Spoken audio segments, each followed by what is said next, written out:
Welcome back to church school. I'm so glad to have you here on the internet. Before we start this week, we have a very important pop quiz. Yes, everyone feel very nervous because I'm gonna ask, what fun thing did you do? If you remember last week's lesson, we talked about all the cool things that Jesus did as a child. And so our activity was to write down the ultimate kids quarantine list of all the different things that you want to do before this period of time is over. So I wrote down things like, I want to fly a kite and make a snowman, build a birdhouse, anything else that I wanted to do.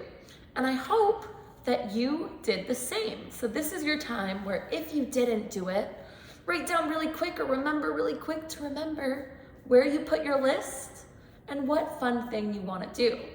I held up my edge of the deal.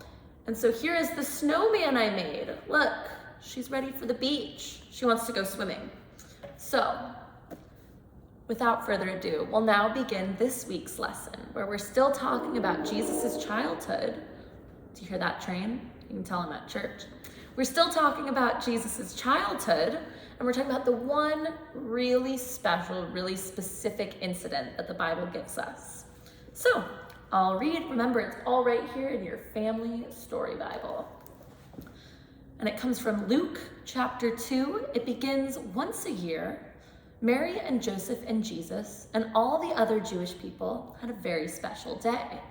It was called Passover. Jesus liked Passover because he got to do something very important. He was the youngest child. In a Jewish family, the youngest child got to ask a very important question during Passover. While the grown-ups and the other children sat quietly, Jesus asked, "What makes this night different from all the others?" The grown-ups answered by telling stories. They told how God had brought the people of Israel out of Egypt. They told about God's promise to love everyone, God's covenant. They all sang some songs and said some very special prayers. And there was a lot of food. Jesus didn't know which he liked best, the stories or the food. That's pretty relatable if you ask me, though I might say the food. When Jesus was 12 years old, Mary and Joseph took him to the temple in Jerusalem. This was a special Passover for Jesus. He was 12 years old. Everyone would treat him like a grown-up. It was called his bar mitzvah. Jesus was so excited he could hardly sleep at night. It was a wonderful Passover. Because Jesus was now a grown-up, he was asked to read from the Bible. He read out loud in front of all the other grown-ups. Then everyone ate and sang and told stories. The next day, Mary and Joseph started to walk home to Nazareth. Most of their friends and family were with them. There were lots of people all walking together. They had gone quite a long way, about 3 days, when Mary noticed that Jesus wasn't with them. "Maybe he's walking with his friends," said Joseph. "Well, I'm worried. I need to find him," said Mary. But she couldn't. Jesus wasn't anywhere within the group of people. "We'll have to go back to Jerusalem to find him," said Joseph. So they walked all the way back. Mary and Joseph searched all over Jerusalem. They were pretty tired and cranky by the time they finally found Jesus.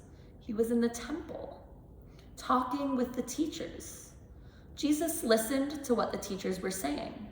He asked questions. The teachers listened to what Jesus was saying too. They were surprised by how much Jesus knew. "Jesus," said Mary when she finally saw him, "why did you treat us this way? We've been looking all over. We were worried sick." Jesus knew Mary and Joseph didn't understand. "Why were you looking for me?" he said. "Didn't you know that I would be in my Father's house?" Joseph and Mary still didn't understand. Who did Jesus mean when he said, "my Father"? Joseph wondered. Wasn't he his father? Often late at night, Mary thought about her special child. She remembered how he had been born and what happened in the temple.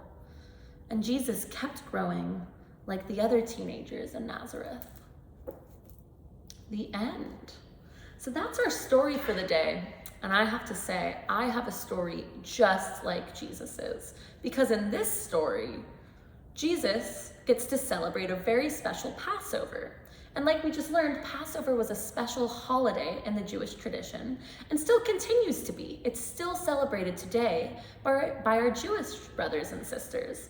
And on that day, they celebrate the beginning of the time when they left Egypt and then became their own people and wandered in the wilderness.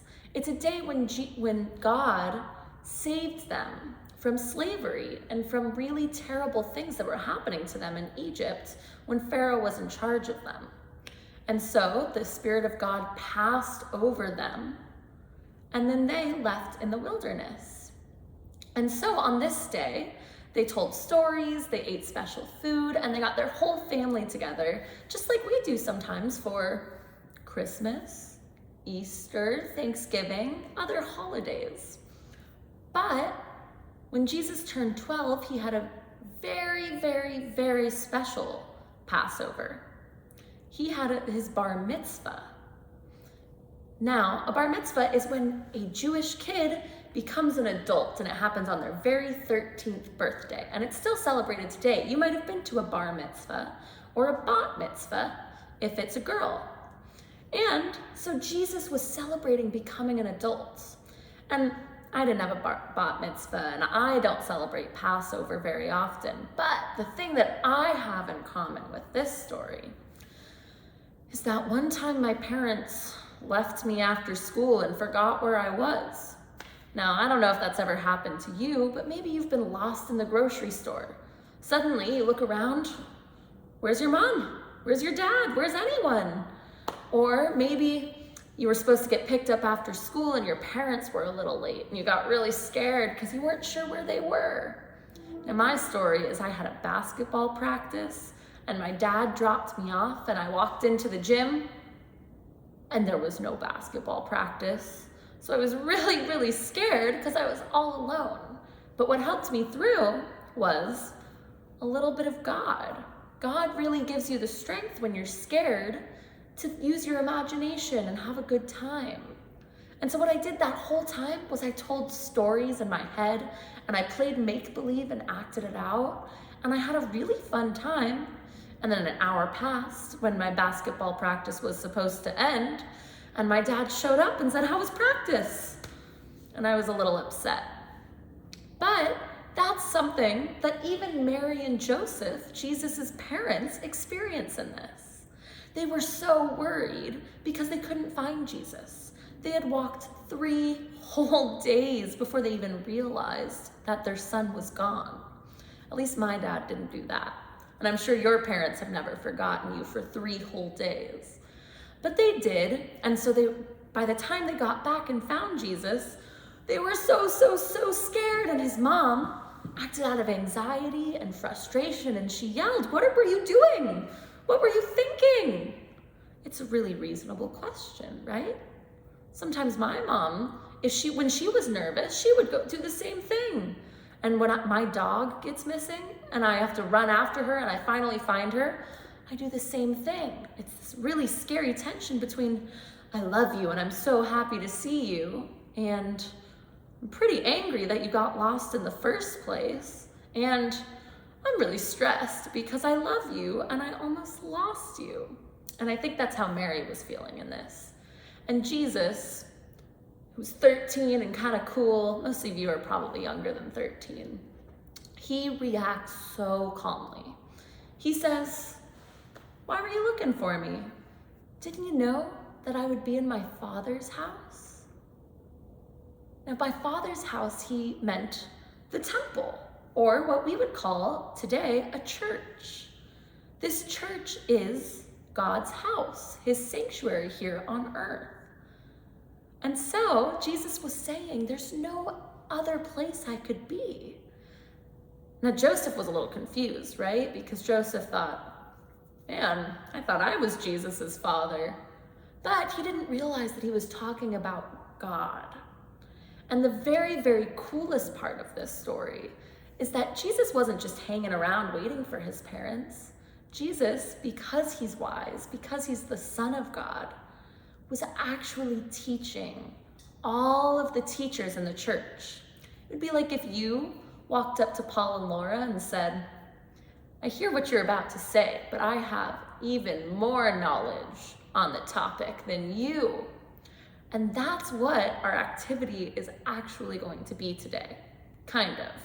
But first, I want to ask a few questions because, as you know, we always have our handy-dandy handout.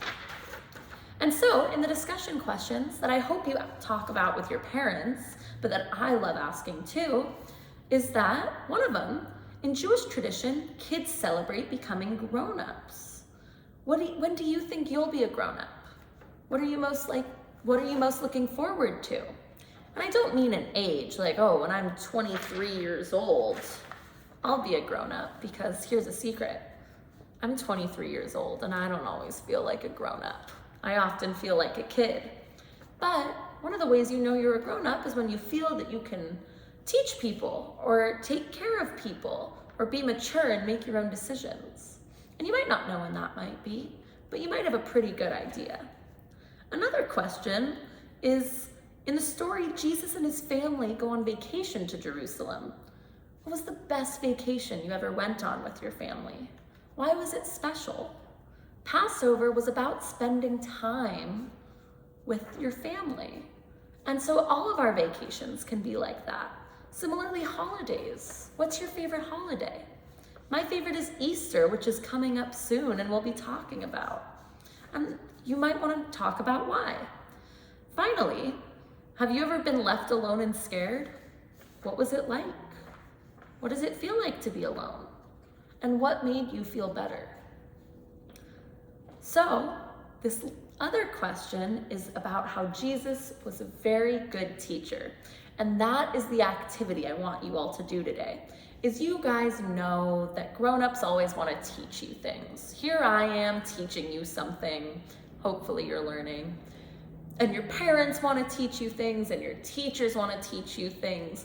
And what this story is so good about is that it tells you that you as kids can teach adults something too. That's right. You know things that your parents might not know, or that I might not know, or that teachers might not know. And you're probably teaching your parents as much as your parents are teaching you. Because when you're a kid, you see the world so differently. And we need to remember what it's like to be kids. And you have that nice and easily. So, for today's activity, you are going to be the teacher. Find a parent or an older sibling or a grandparent or anyone else and sit them down and teach them something. Now, I made another handout to guide you in this tutorial. And it just has a few questions. You don't have to fill it out if it's not helpful, but it goes what, who, how, and why, because questions are how we can think about answers. So I want to know what you're knowledgeable about. It could be you know how to draw a really good puppy, or you know how to tie your shoes, or you know how to play Minecraft and your parents don't. It could be anything in the world. What's something that you're good at or that you know a lot about? Next, think about what grown-up you'd like to teach that activity or that knowledge. So for example, I would like to teach my parents how to use a computer better, because I'm kind of better than them at it. And then you're gonna ask a really important question: how can you best present this information?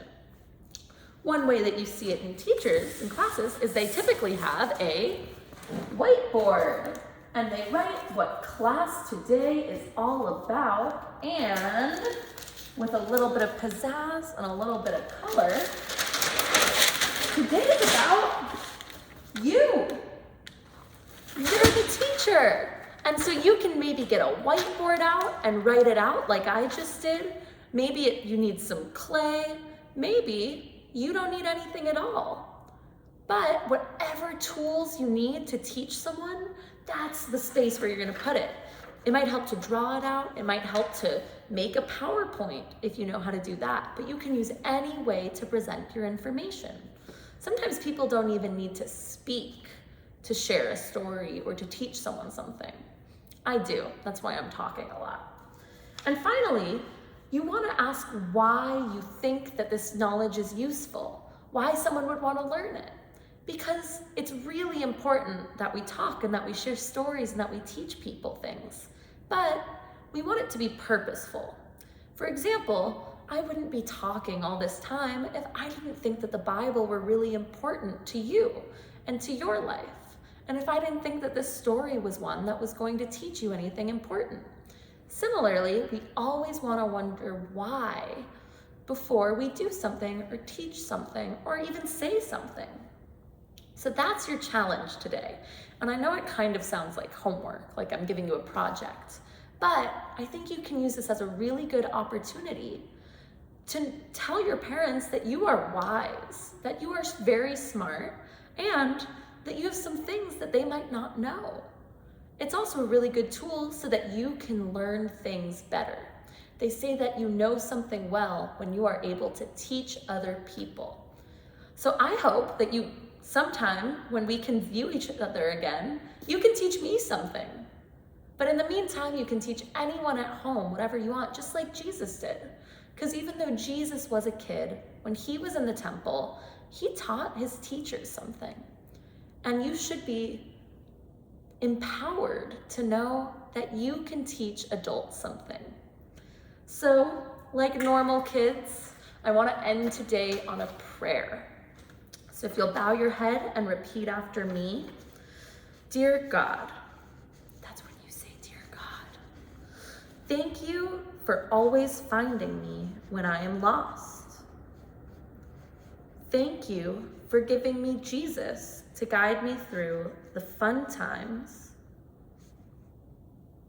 and the difficult times of childhood. Like young Jesus, help me to learn all about your promises. And please help me to share your promises with others. Help me to be wise like Jesus. And please help me to be the best kid I can be. In Jesus' name I pray, Amen. So kids, go away this week knowing that you are wise, that you have beautiful, wonderful, smart things to teach people, and that sometimes we get forgotten, but that's okay because God will always find us and your parents will too. I hope you have a lovely week and I'll see you next week. Bye.